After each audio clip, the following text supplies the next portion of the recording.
네, 원투펀치 TMF 2026 이제 두 번째 이슈 시간으로 또 돌아왔습니다. 저희가 이번에는 2026 K리그 외국인 선수에 대해서 한번 이야기를 해볼 텐데요. 그 이야기에 앞서서 다시 한번 저희가 준비한 이벤트 좀 소개를 해드리겠습니다.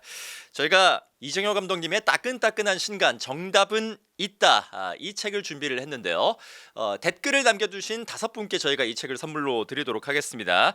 이 영상 댓글에 자기가 생각했을 때 올 시즌 잘할 수밖에 없는 외국인, 이 선수가 누군지 그리고 그 이유는 무엇인지 여러분이 생각하시는 정답을 남겨주시면 저희가 5분을 뽑아서 이 책을 선물로 드리도록 하겠습니다. 많은 댓글을 부탁드리겠습니다. 자, 그러면 이제 본격적으로 외국인 선수들에 대해서 한번 이야기를 해보도록 하겠습니다. 먼저 좀 가장 짚고 이야기를 넘어가야 될 것 같은 게 K리그에서 오랫동안 성공을 거두고 있는 선수들이 있거든요. 물론 다양한 선수들이 옵니다. 프로필이 정말 대단했던 선수들도 있고 프로필이 별것 없어 보였는데 생각보다 잘하는 선수들이 이렇게 좀 뭔가 대비가 되는 선수들이 있는데 K리그형 외국인 선수는 있냐 없냐, 뭐 이거부터 저희가 한번 이야기를 해볼 수가 있을 것 같아요. 지금만 하더라도 정말 장수하고 있는 선수들, 세징야라든지 뭐 에드가라든지 그리고 뭐 전남의 발디비아라든지 이런 선수들은 K리그에서 정말 꾸준하게 단 한 시즌도 안 빼놓고 잘하고 있는 선수들이거든요. 이런 선수들은 좀 K리그형 외국인 선수들로 이야기를 할 수 있을까요? 근데 저는 잘하는 선수는 잘한다고 생각하기 때문에 K리그라서 특별히 잘한다 이런 건 없다고 생각하거든요. 물론 이제 K리그 문화에 또는 한국 환경에 적응 못하는 외국인 선수는 분명히 있겠죠. 우리가 생각하기에 잘하는 선수들은 확실히 그만큼의 재능을 갖고 있고 능력이 있는 선수라고 생각을 해요.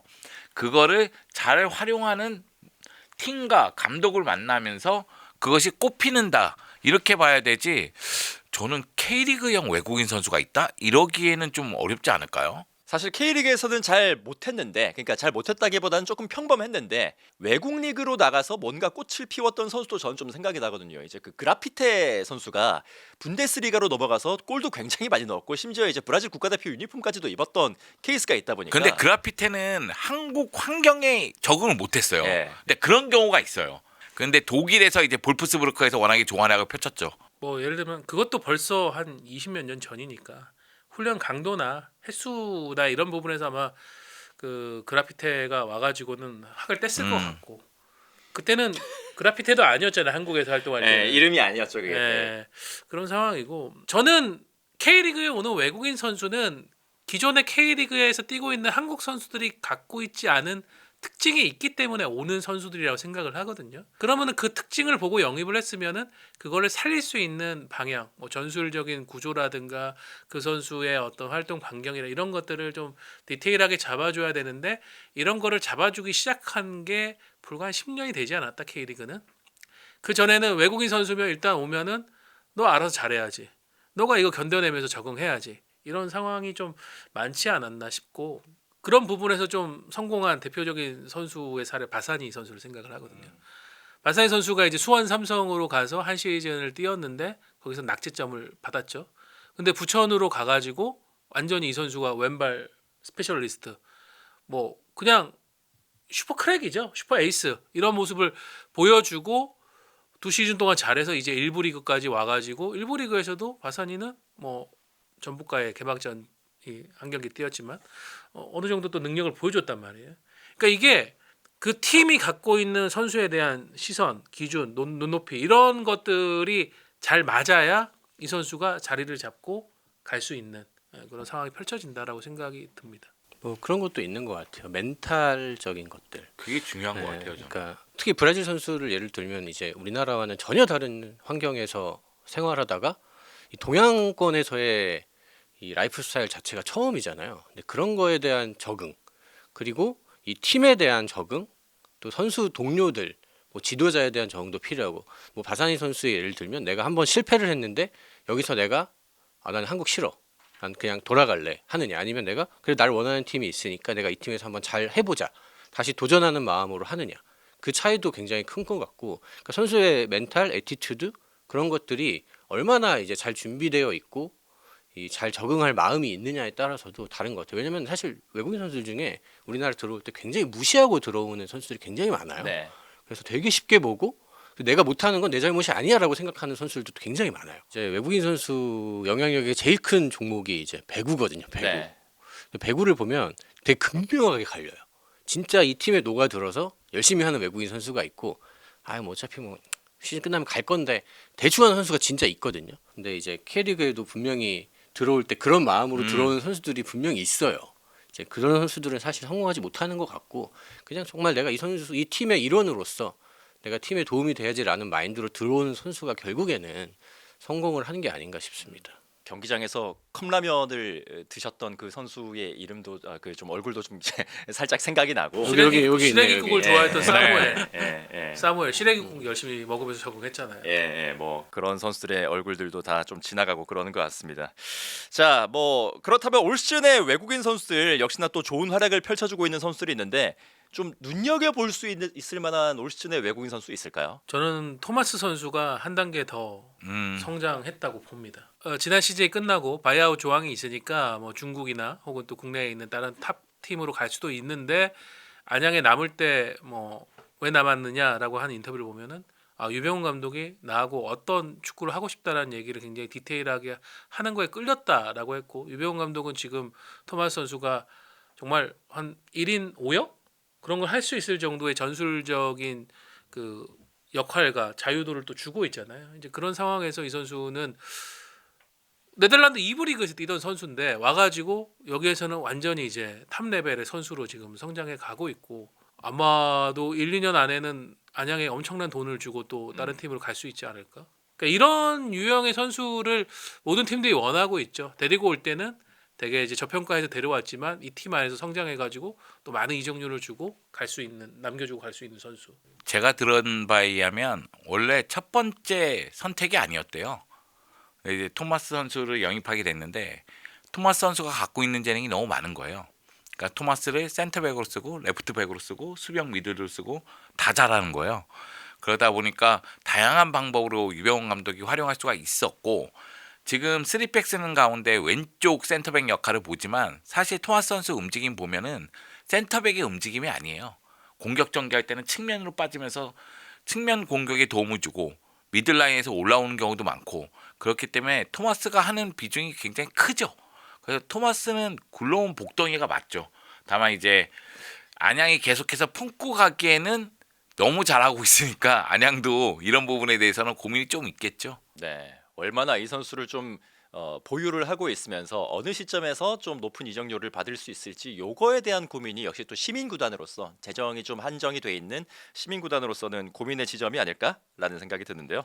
또 발디비아 선수 얘기를 하면은 발디비아 선수는 사실은 브라질에서는 엘리트 선수죠. 23세 이하 대표팀에 계속 뽑혔었고 인터나시오날이라는 굉장히 좋은 팀에서도 1군 데뷔를 했던 특급 유망주 출신이니까. 근데 다만 이 선수는 무릎을 크게 다치는 이제 심각한 부상으로 이제 선수 생명에 위기가 왔고, 그러면서 이제 우리가 보통 알지만은 특급 유망주들이 그런 큰 부상 이후에 소리 소문 없이 사라지는 경우들, 뭐 발디비아도 그렇게 될 수 있었던 위기에서 본인이 이제 한국이라는 무대로 오는 선택을 했는데, 처음에 이제 발디비아 선수가 노크를 했던 팀은 울산이었어요. 근데 울산은 이 선수가 커리어가 좋고 엘리트지만 부상이라는 변수는 우리가 물음표다. 어렵겠다. 라고 해서 계약을 안 했고, 그러다가 이 선수를 데려간 팀이 전남이란 말이에요. 그러니까 전남은 우리는 그 리스크를 감수하고서라도 이 선수가 브라질에서 엘리트 코스를 거치면서 쌓은 그 기술과 경험을 활용을 하고 싶다라고 선택을 한 거죠. 그리고 나서 전남도 이 선수한테 압도적인 수준의 연봉을 지금 주고 있어요. 팀 평균 연봉에 이 선수가 아마 한 8배? 9배 수준의 지금 연봉을 수령할, 연봉하고 옵션 이런 것들 다 수령해가면 10억이 훌쩍 넘거든요. 그러니까 전남으로서는 주기 쉽지 않지만 어쨌든 이 선수가 매년 보여주고 있는 실적에 대해서 그렇게 평가를 해주니까 발디비아도 그럼 굳이 내가 다른 팀 갈 필요 뭐 있냐, 나 전남에서 열심히 하면서 계속 이 팀을 위해서 최선을 다하겠다, 이렇게 되면서 이제 광양 예수가 된 거죠. 네, 그 거주 환경에 대해서도 상당히 뭐 본인도 그렇고 가족들도 그렇고 좀 만족을 하는 것 같은데, 특히나 이제 가정이 있는 선수들이 많이 오다 보니까 부인이라든지 아이들의 그 거주 만족도가 한국에서의 생활 그리고 얼마나 머무를지에 대한 그 기간을 상당히 좀 좌지우지하는 것 같습니다. 그럼요. 사실은 선수 이적에 있어서 그 와이프의 의견, 이게 매우 중요합니다. 이거는 뭐 전 세계 선수들에게 다 통용되는 문제예요. 자식 교육하고도 관련이 돼 있거든요. 그러니까 그런 부분까지 다 충족이 돼야지만 선수가 뛰는데 부담 없이 뛸 수 있는 상황이 되니까 저는 뭐 외국인 선수들 중에서 뭐 올 시즌 초반만 놓고 왔을 때는 가장 기대 이상은 갈레고라고 생각하고 갈레고. 네, 왜냐면 갈레고가 갖고 있는 스피드는 진짜 강력한 무기예요. 근데 갈레고가 그 스피드를 이용한 다음에 문제가 있다고 저는 생각하거든요. 그러니까 갈레고의 슈팅 패턴이라든가 이런 것이 상대가 분석이 끝났을 때 계속 힘을 발휘할 수 있을까? 그런 생각이 좀 들긴 해요. 그런데 임팩트가 너무 세요. 지금까지는. 그래서 이렇게만 해준다면 부천에게는 굉장한 도움이 되겠구나. 그런 생각이 들어서 바사니가 몸 상태가 좀 안 좋아서 2라운드에서는 명단에서 제외가 됐잖아요. 그런 가운데 갈레고가 계속해서 돌격대장 역할을 하는 모습 보면서 아 역시 시선을 사로잡는다라는 생각을 했습니다. 뭐 부천에 가서 갈래고 갑자기 기량이 확 상승하지는 않았을 거고 이 선수가 갖고 있는 말씀해 주신 스피드 그 1대1 상황에서 능히 돌파를 하면서 이제 결정을 지어줄 수 있는 스타일이 저는 이영민 감독이 사실은 일부 리그로 올라왔지만 스타일 안 바꿨잖아요. 우리는 선수비 후역습 카운터 거기에서 이제 갈레고가 더 빛이 난다고 생각을 해요. 그러니까 이런 이제 감독하고의 궁합 그런 측면에서 이영민 감독, 유병훈 감독이 외국인 선수 특징을 잘 이용하는 것 같아요. 맞아요. 예. 네, 그러니까 뭐 안양 팬들은 뭐 니콜라스 얘기를 하면서 안 될 놈은 죽어도 안 된다라고도 얘기하지만은 그 정도 외의 선수들은 안양이 어떻게든 최대한 활용을 해가지고 썼거든요. 팔라시오스도 정말 컨트롤하기 어려운 선수였지만 그 선수는 이제 김영렬 감독이 굉장히 잘 또 활용을 했었고 그러니까 그런 부분들이 중요한 것 같고요. 또 한국 거주 환경이라는 게 살아보면은 되게 만족감이 높잖아요. 오스마르 선수 같은 경우에는 서울 이랜드로 갔지만 자식들의 교육을 위해서 여전히 분당 쪽에 살면서 출퇴근을 하고 있고, 그러니까 그런 부분들이 인정이 되면은 굉장히 잘 되는 거. 그 뭐 도시 이야기를 하셨으니까 말씀입니다만 확실히 이게 이적할 팀의 연고지가 어디냐, 수도권하고 얼마나 가까우냐가 외국인 선수들에게는 조금 더 선택의 기준으로 많이 다가오는 것 같은 게 제가 그 이야기를 들었었거든요. 일본에서 울산이라고 하면은 울산이란 도시 자체는 잘 모르지만 부산은 다 알고 있으니까 부산 바로 옆에 있는 큰 도시라고 하면은 뭐 우리가 요코하마 같은 도시를 이제 생각을 하듯이 다 납득을 한대요. 그래 거기 있는 큰 도시겠구나 하면서 이제 이해를 하는데 예를 들어서 뭐 포항? 전주라든지 뭐 포항이라든지 이런 팀들을 얘기를 하면은 거기는 어디야? 라고 하면 이 도시는 뭐 어디와 어디의 사이에 있는데 뭐 근처에는 뭐가 있고 하면 그래서 거기가 어딘데? 라는 식의 이제 반응이 온다라는 거죠. 그러니까 확실히 좀 광역시권이라든지 수도권에 있는 팀들이 좋은 선수들을 영입을 하는 데는 좀 더 메리트가 있겠다. 이런 생각은 좀 들었습니다. 예. 국제학교 존재 의무도 굉장히 중요하죠. 그래서 보면 이제 포항은 외국인 선수들의 아이들이 보면은 그냥 일반 학교를 가가지고 거기서 친구들하고 어울리면서 한국어 실력이 굉장히 일치월장하는 경우들도 많고 예. 예, 그런 특징들이 있는데 이제 그런 부분도 구단들의 확실한 메리트가 될 수도 있을 것 같아요. 네.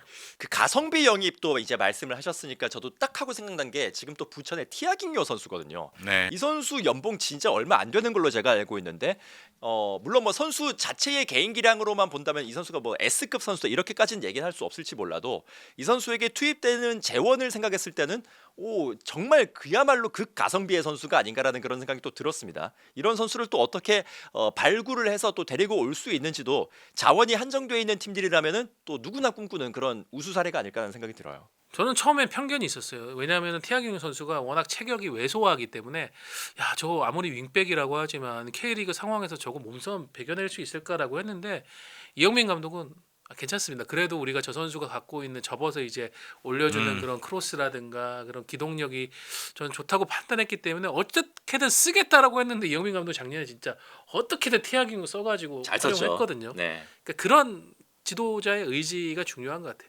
그러니까 거듭 얘기드리지만 무슨 뭐 부천, 안양, 수원 FC에 대단한 스카우터가 있어가지고 선수 영입하는 게 아니에요. 선수 영입은 사실상 거의 에이전트 거쳐서 들어오거든요.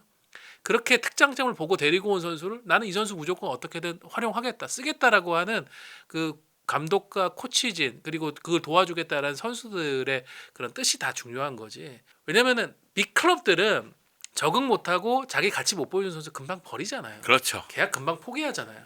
근데 시민구단들은 그게 안 되니까. 사박이 뭐 초반부터 잘했습니까? 사박 초반에 야 저렇게 기술 없는 선수를 공격수라고 데려왔냐 이런 소리 듣던 선수였는데 해보니까 4월 5월 되니까 알아서 앞에서 압박하면서 거기서 끊어서 득점을 해주는 선수. 이런 식으로 특징이 잡히니까 이 선수 득점왕 차지하고 200만 달러나 이적료 남겨놓고 갔잖아요. 그거는 결국에는 구단에서 감독이 원하는 선수를 영입해줘야 가능한 일인 것 같아요. 그러니까 최근에는 이제 구단마다 환경이 다르지만 구단에서 정하고 이 선수 데려올게요 하고 데려온 선수가 있고 감독이 최종적으로 확인을 하고 적극적으로 요청을 해서 데려오는 선수가 있는데 사실 뭐 지금 말씀하신 부천이나 안양 같은 경우에는 특히 안양 같은 경우는 이 이병훈 감독과 이우영 단장의 그 콜라보가 굉장히 좋잖아요. 그러니까 단장 입장에서도 감독이 원하는 선수, 감독의 축구에 맞는 스타일의 선수를 최대한 영입해 주려고 열심히 지원을 한단 말이에요. 근데 사실 모든 팀이 그렇지는 않죠. 근데 내가 이 선수를 적극적으로 데려와 달라고 하지 않았는데 구단에서 영입을 했다. 그러면 그 감독은 써보니까 안 맞아. 그럼 쉽게 포기하는 거예요. 내가 데려온 선수가 아닌데 내 입맛에 안 맞는데라고 했을 때 이 선수를 좀 쓰지 않고, 그리고 이 선수가 가지고 있는 쿼터, 뭐 지금은 외국인 쿼터가 없어졌습니다만 지난 시즌까지만 하더라도 있었으니까 이 쿼터와 연봉을 확보를 하기 위해서 좀 의도적으로 이 선수를 배제를 하고, 그러다 보니까 선수와의 갈등이 이제 발생을 해서 뭐 송사로 번진다든지 이런 경우들이 좀 있었다 보니까 확실히 내가 원하지 않는 선수를 보유를 하는 경우들이 분명히 있을 텐데, 이 선수를 또 어떻게 잘 달래고 또 내가 생각을 잘 바꿔서 이 선수를 최대한 활용을 하고 하는 것들도 감독들의 중요한 덕목이 아닐까라는 그런 생각이 듭니다. 저는 그게 중요하다고 생각해요. 이제는 그 선수의 연봉에 맞춰서 이 선수를 어떻게 쓸지에 대해서 생각을 해야 돼요.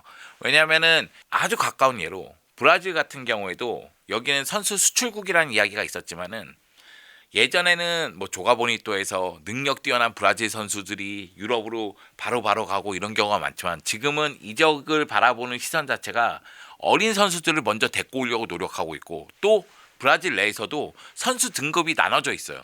그래서 이 친구는 유럽에 가서도 성공할 선수, 그건 가격대가 엄청 높겠죠. 아니면 이 친구는 뭐 동유럽, 이 친구는 아시아, 이렇게 바라보는 경우가 있어요. 그 얘기는 그만큼 실력 차이가 있다는 얘기잖아요. 그럼 아시아에 오는 선수는 어느 정도를 생각하고 영입을 하고 그걸 어떻게 쓸지에 대해서 쓰는 입장에서 계속 고민을 해야 되는 거예요. 그런 측면에서 저는 이영민 감독 대단하다고 생각해요. 우리가 그냥 국적 놓고 봐서 외국인 선수라고 얘기하지만 선수잖아요. 그냥 우리 팀의 선수 한 명이잖아요. 그럼 어떻게 쓸지에 대해서 감독이 생각하고 그거에 맞춰서 움직이면 되는 거잖아요. 매번 선발로 중요 역할 해줘 하고 비판하는 것보다는 중요한 순간마다 탁탁 쓰면 되는 거거든요. 그런 측면에서 좀 변화가 있어야 되지 않을까 하는 생각은 있습니다. 그 되게 이상적인 말씀을 하신 건데 사실 그 지도자 입장에서 들어가 보면은 생각보다 그게 쉬운 일은 아닌 것 같아요. 왜냐면은 그 지도자가 하고 싶은 축구가 있고 하려는 의도가 있는 분명히 색깔도 있고, 그런데 정말 나랑 아예 안 맞는 선수가 왔다. 그럼 정말 내가 이 선수를 쓸 수 있나? 그러니까 그 지도자의 입장이 돼 보면 그 말씀하신 그 부분이 생각보다 굉장히 쉽게 되지는 않습니다. 올해부터는 K리그가 또 테크니컬 디렉터가 의무제가 됐어요. 물론 이제 감독이랑 코드가 잘 맞는 테크니컬 디렉터가 올 수도 있지만 사실은 이제 감독하고의 그런 관계보다는 구단의 필요성에 의해서 오는 디렉터들도 있을 거거든요. 그럴 경우에 이제 감독하고의 그런 합이 잘 안 맞는 경우가 발생할 수 있죠. 안양 같은 경우에는 유병훈 감독한테 들었는데 유병훈 감독이 그 외국인 선수 선발하는 시스템을 얘기를 해주더라고요.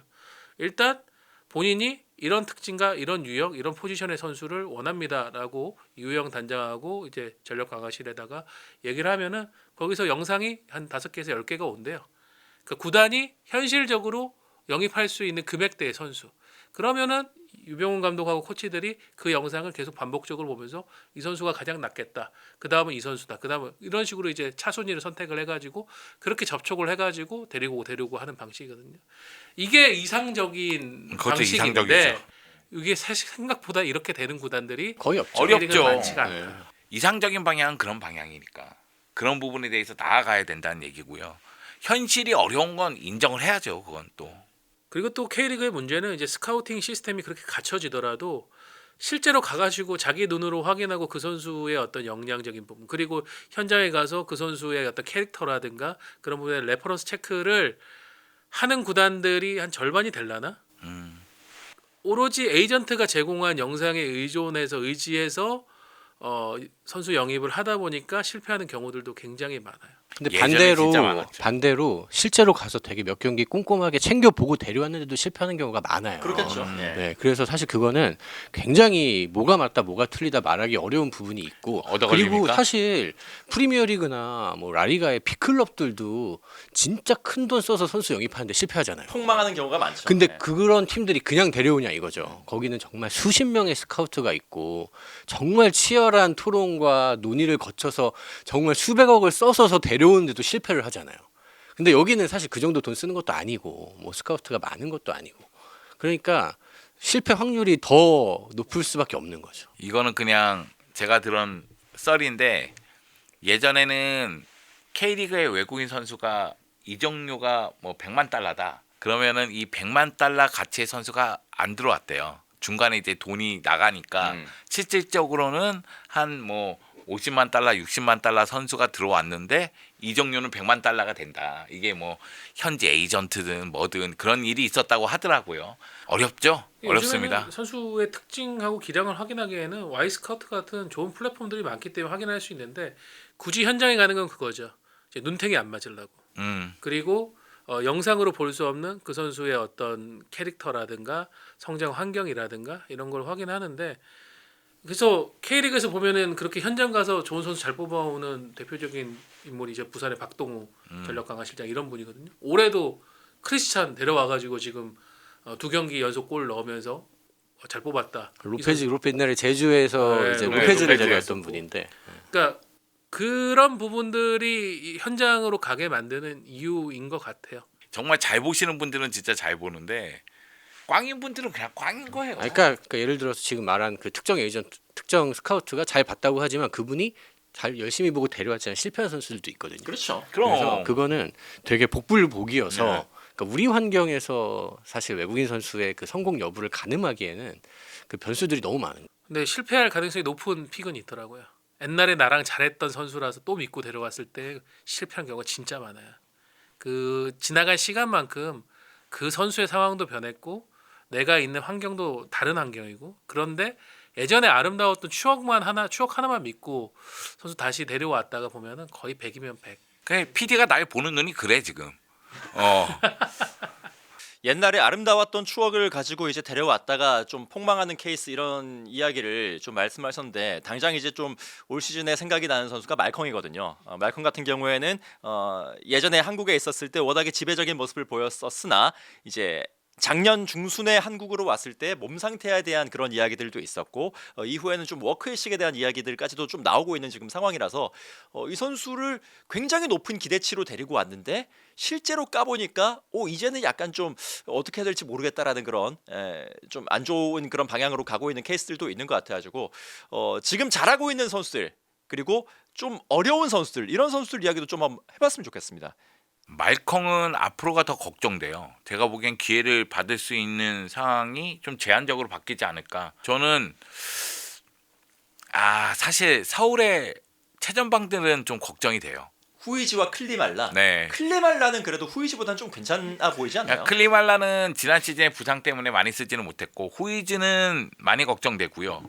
클리말라 같은 경우에도 제가 생각하는 기준보다는 서울의 최전방이라고 보기에는 좀 아쉬움이 있거든요. 근데 서울이 최근 가장 큰 문제 중에 하나가 해결사 부재였거든요. 그럼 그거에 대한 기대감 때문에 후이즈를 영입했는데, 후이즈는 근데 후이즈야말로 잘 써야 되는 선수예요. 그 감독이 잘 써야 되는. 그래서 전술적인 포인트를 잡아서 특히 이 선수는 이제 오른쪽에서 올라오는 크로스를 받아먹는 재주는 있잖아요. 그래서 그 재주를 살리기 위한 고민이 필요할 텐데, 그 후이즈 선수가 PK를 실축한 그 경기를 보면 후이즈 선수가 장점을 발휘할 수 있는 상황들이 별로 없었거든요.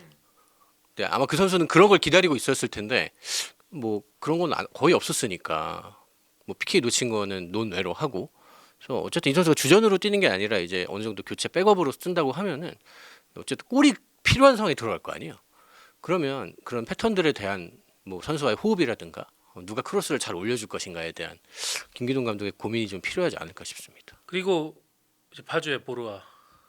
사실 이 선수는 좀 얘기를 저희 둘이서 할 얘기가 조금 있을 것 같은 게, 해보세요. 좀 판을 깔아드릴 테니까. 저희- 될지 안 될지. 저 같은 경우에는 그 1516 시즌에 보르아바 스톤이 정말 잘했을 때, 잘했죠. 에이버레에서 정말 잘했을 때 18골 넣었을 때 그때 제가 라리가 중계 방송을 하고 있었고 그렇기 때문에 굉장히 좀 좋은 기억으로 남아 있는 선수예요. 거기다 플러스 아틀레티코 마드리드 또 유스 출신이기 때문에 이 선수가 왔다고 했을 때 얘가 왜 왔지라는 생각이 이제 딱 들었어요. 이 선수의 최근 행보를 몰랐을 때. 근데 그래서 저도 이제 궁금해가지고 트랜스퍼 마케트에 들어가서 이 선수를 이제 찾아보니까 작년에 그라나다에서 나왔는데 그라나다에서 뛸 때도 10경기 동안 무득점이었었고 뭐 출전 시간 그렇게 많지 않았고 팀에서 계약이 해지된 이후에 팀이 없는 시간이 9개월이었더라고요. 그래서 이력서만 보면은 사실 굉장히 좋죠. 라리가에서 18골 넣었던 선수고 뭐 B클럽들에도 있었는데 근데 이 선수가 왜 9달 동안 소속팀이 없었을까?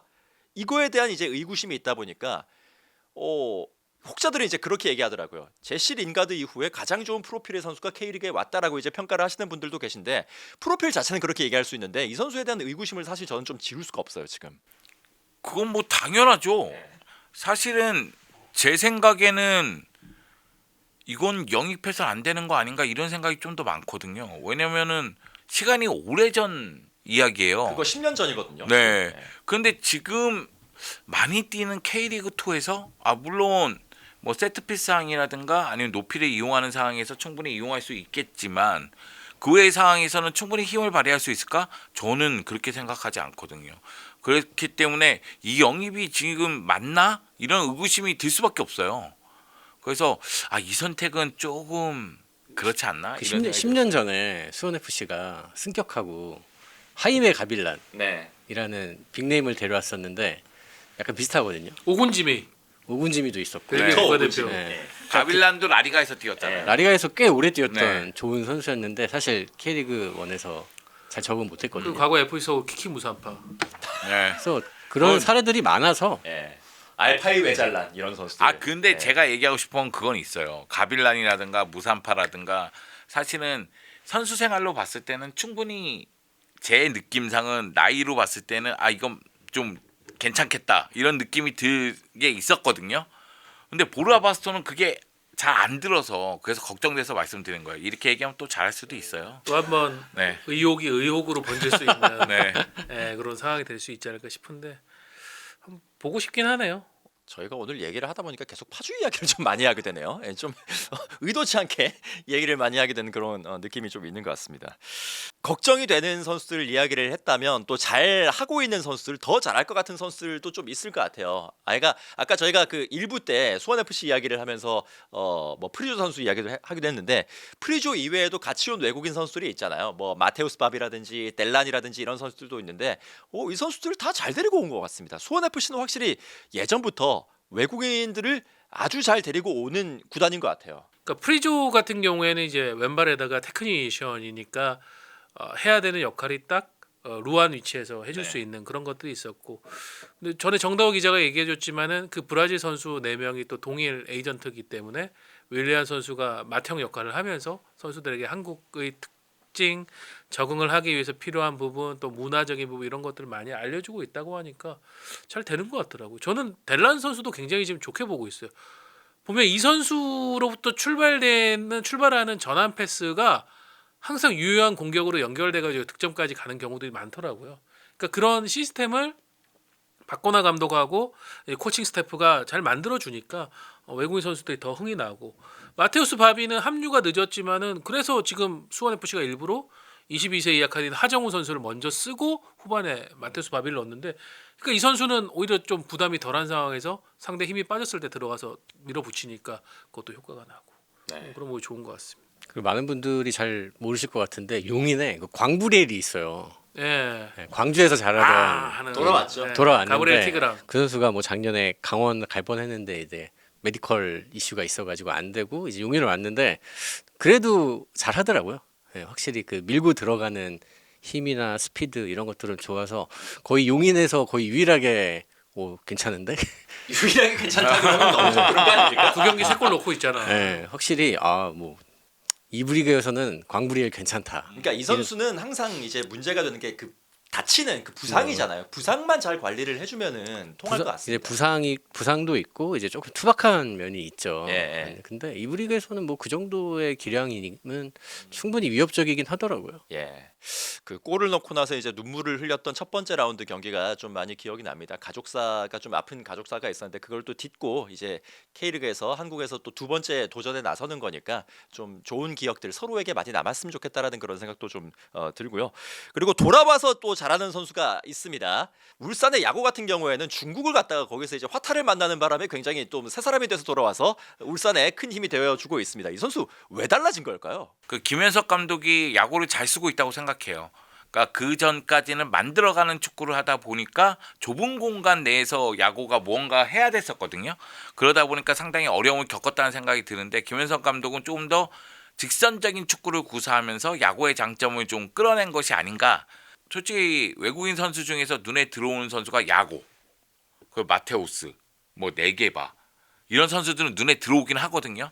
근데 다들 약간씩의 문제점은 있다고 생각해요. 그러니까 자신의 장점을 어떻게 극대화시키고 단점을 최소화하느냐가 문제인 것 같아요. 그리고 감독들이 장점을 어떻게 이용하냐도 문제인 것 같고요. 약간씩의 단점이 없는 선수라면 K리그에 있지 않겠죠? 그렇겠네요. 예. 그렇죠.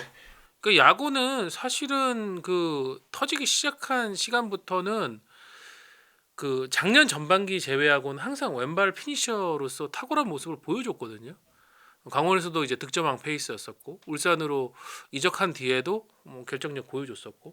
근데 이제 클럽 월드컵을 준비하는 과정에서 김판곤 감독이 생각하기에는 이 정도 선수는 부족하다. 왜냐하면 그때 ACL 엘리트에서 계속 울산이 패한 부분에 대한 어떤 분석을 하면서 김판곤 감독하고 구단이 내린 결론이 더 확실한 피니셔가 필요하다라는 쪽 결론을 내다 보니까 이 야구 선수 소외되면서 결국 이제 중국으로 임대를 가고 그렇게 했던 건데, 근데 그 시간이 본인한테는 또 약이 된 것 같고 반대로 울산에 돌아와 보니까 자기를 믿고 기용해주겠다는 감독이 무한 신뢰를 보내주니까 그러니까 여기서 뭔가 해보겠다는 의욕이 다시 올라오는 거죠. 그러니까 그 선수가 갖고 있는 왼발 피니셔 능력을 잘 또 이용하는 것 같습니다. 아참 얘기를 하니까 또 생각이 납니다만 강원의 아부달라 선수도 괜찮은 것 같아요. 이 선수 네, 아부달라. 좀 빠따가 좋은 것 같습니다. 이 선수는. 예. 이 선수는 연봉이 굉장히 저렴한 선수입니다.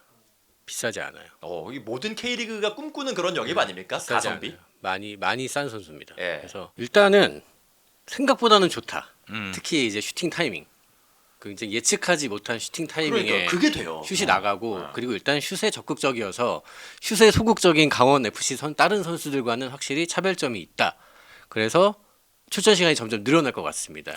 그래서 정경호 감독도 좀 써보니까 의외의 모습이 있어서 좋다라는 평이 있고요.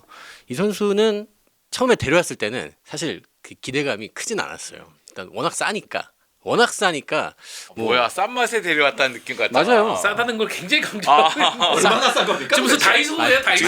많이 싸. 워낙에 계속 들어가. 네, 많이 싸니까 워낙 많이 싸니까 그 밑으로 좀 이렇게 한번 해줘봐요. 우리 보게. 얼마인데 싸니까 뭐 사실 그 정도 선수 데려오니까 그냥 한번 키워보자라는 생각으로 데려왔는데 이 선수가 유일하게 이번 시즌 강원에서 골을 넣은 선수잖아요.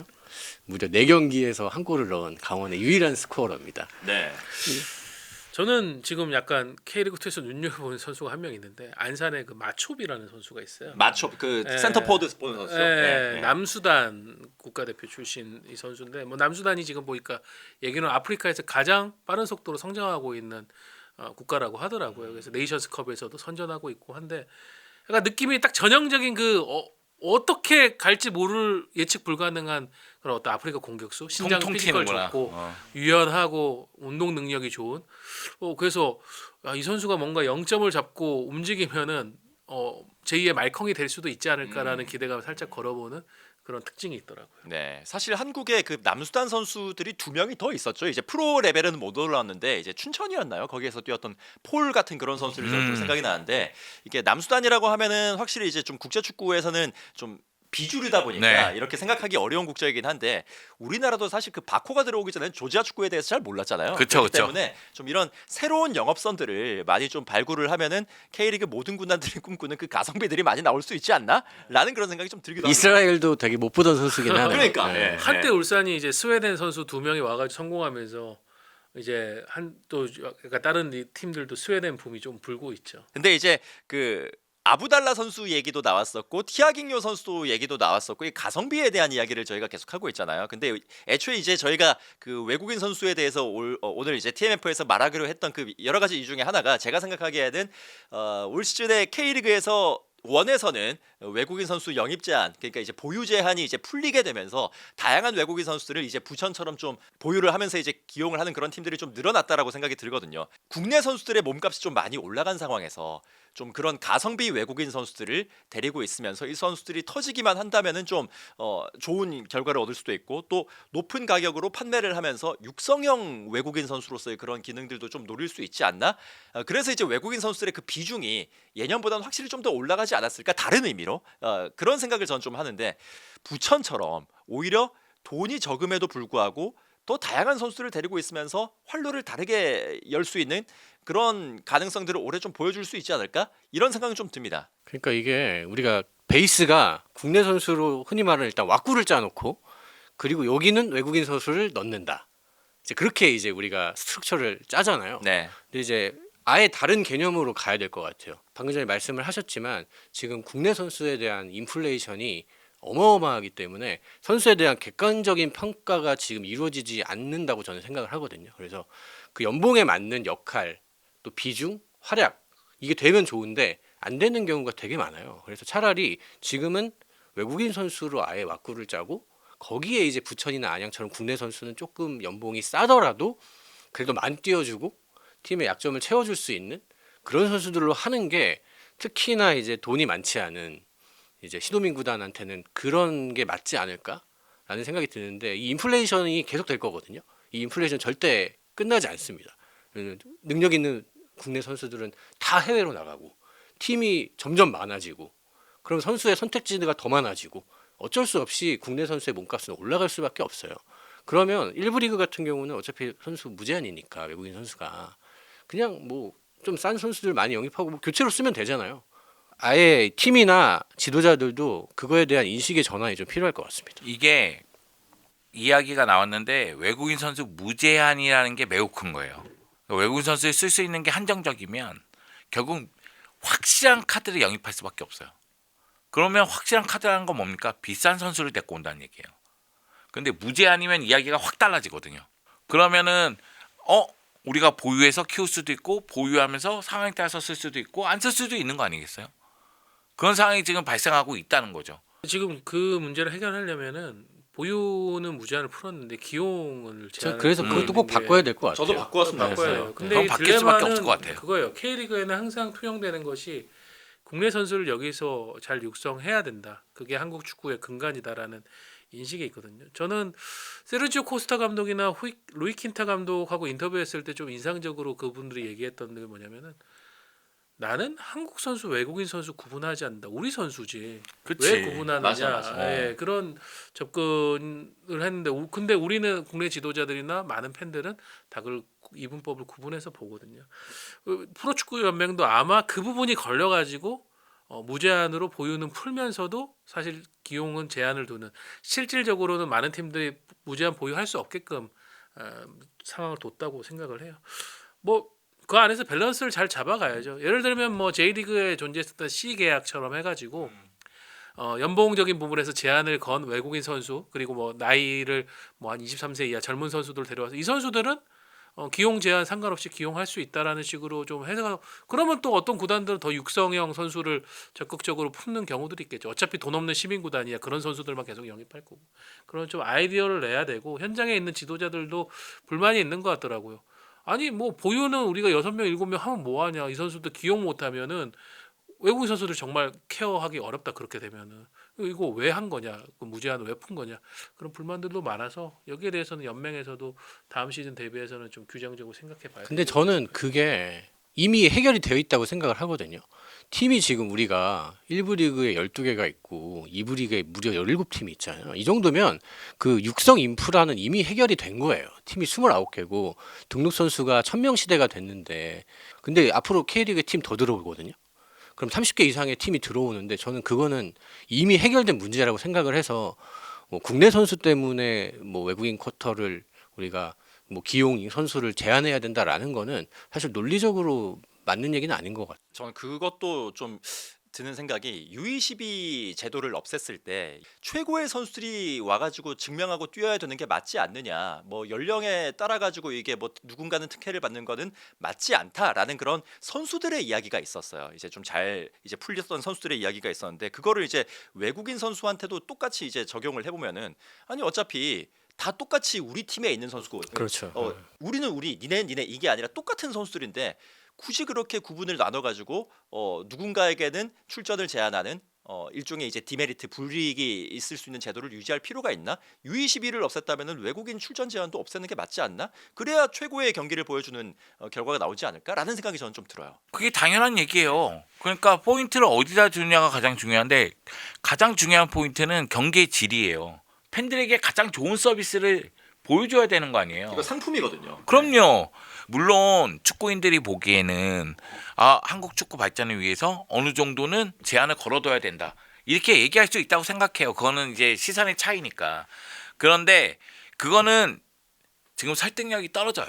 근데 지금은 오히려 우리가 더 좋은 축구를 구사해야 되고 더 높은 수준의 축구를 구사하는 걸 봐야 된다고 이야기가 나오고 있는 가운데 아니 아시아 흐름도 따라가지 못하고 있는 거 아니에요? 이런 얘기가 나오면 안 되니까 제가 보기에는 지금 이 흐름대로 가면은 더욱더 제한 보유는 풀릴 거라고 생각해요. 네. 그리고 전 또 중계 방송을 하는 입장에서 이건 좀 다른 얘기가 될 수도 있겠습니다만 외국인 선수하고 관련된 좀 오래된 생각이 있거든요. 이거는 용어의 문제인데 사실 모든 스포츠를 막론하고 외국인 선수들에 대해서 용병이라는 표현을 거리낌 없이 써 왔었습니다. 근데 이제 뭐 언론들, 뭐 저희 같이 방송하는 사람들이라든지 뭐 두 분처럼 이제 글을 쓰시는 분들은 외국인 선수를 이제 순화를 해가지고 표현을 하는데 아직도 현장에서는 용병이라는 표현이 절대 다수로 이제 사용이 되고 있거든요. 근데 용병이라는 말이 소속은 되어 있지 않아요. 어떤 소속은 되어 있지 않고 의무를 가지고 있지는 않은데 순전히 금전적인 계약 관계로 인해서 와가지고 대신 싸워주는 사람들, 이 사람들을 용병이라고 얘기하는데 사실 그거는 한국 선수들도 똑같지 않나요? 한국 선수들도 똑같이 계약에 의해서 이 팀에 소속이 돼가지고 뛰어주고 있고 금전적인 이익을 위해서 뛰는 건데 외국인 선수하고 다를 바가 없는데 왜 용병이라는 차별적인 용어를 써야 하는지는 전 잘 모르겠습니다. 그래서 이런 것들도 좀 철폐를 해야 되고 보이지 않는 그 벽이라고 저는 생각을 했었어요. 이게 점차적으로 단어가 바뀔 거예요. 예전에는 용병이라고 했고 지금 외국인 선수라고 얘기하잖아요. 그냥 선수라고 얘기할 겁니다. 국적이 어디다 이렇게 얘기할 거예요 아마. 그러니까 지금은 바뀌어가는 과정 같아요. 네. 그러다 보니까 뭐 단어 선택에 있어서 약간 어려움을 겪는 저같이 이제 나이 많은 꼰대들이 있을 뿐이지 바뀌어가는 과정인 것 같습니다. 예. 자 이렇게 뭐 저희가 외국인 선수 올 시즌에 좀 잘할 것 같은 외국인 선수 혹은 또 좀 기대에 못 미치는 외국인 선수 이런 얘기부터 시작해가지고 근본적으로 K리그에서 외국인 선수들이 어떻게 기능을 해야 되고 또 어떻게 우리가 좀 기대를 가져야 되는지 이런 이야기들까지 좀 속 깊게 이야기를 해봤던 시간이 아니었나 싶습니다. 자 뭐 여러 가지 이야기들 했던 것 같은데요. TF 네 번째 시간 2026 여기서 마무리를 지으면 될 것 같습니다. 저희 PD가 뭐 전용 클로징을 만들어 달라라는 그런 좀 얼토당토하는 이야기를 했는데 이거 갑작스럽게 들어온 얘기라서 저는 오늘은 안 하겠습니다. 오늘은 안 하겠는데 앞으로 하겠다는 얘기도 아니에요. 일단 한번 고민을 해보겠습니다. 저는 아까 지금 그 계약 관계에 의해서 뭐 좀 뛰는 그런 이야기를 했지 않습니까? 이런 추가적인 서비스를 요구할 때는 항상 요게 따라와야 된다. 이런 생각을 하는 그런 사람입니다. 그렇기 때문에 좀 돌아가는 사정들을 보고 저도 한번 고민을 해보도록 하겠습니다. 다음 방송에는 MC가 바뀌겠는데? 아니야, 이거 계약이 굉장히 무거운 겁니다. 아, 네, 그렇습니까? 무거운 겁니다. 예. 저희 가성비 외국인 MC 가성비 외국인 MC. 저도 한번 고민을 해보도록 하겠습니다. 자, TF 2026 네 번째 시간은 여기서 모두 마치도록 하겠습니다. 그러면 저희는 조금 더 진행된 리그 일정 그리고 한국 축구의 일정과 함께 돌아와서 다시 여러분께 인사를 드리도록 하겠습니다. 여러분 고맙습니다. 감사합니다. 감사합니다. 감사합니다.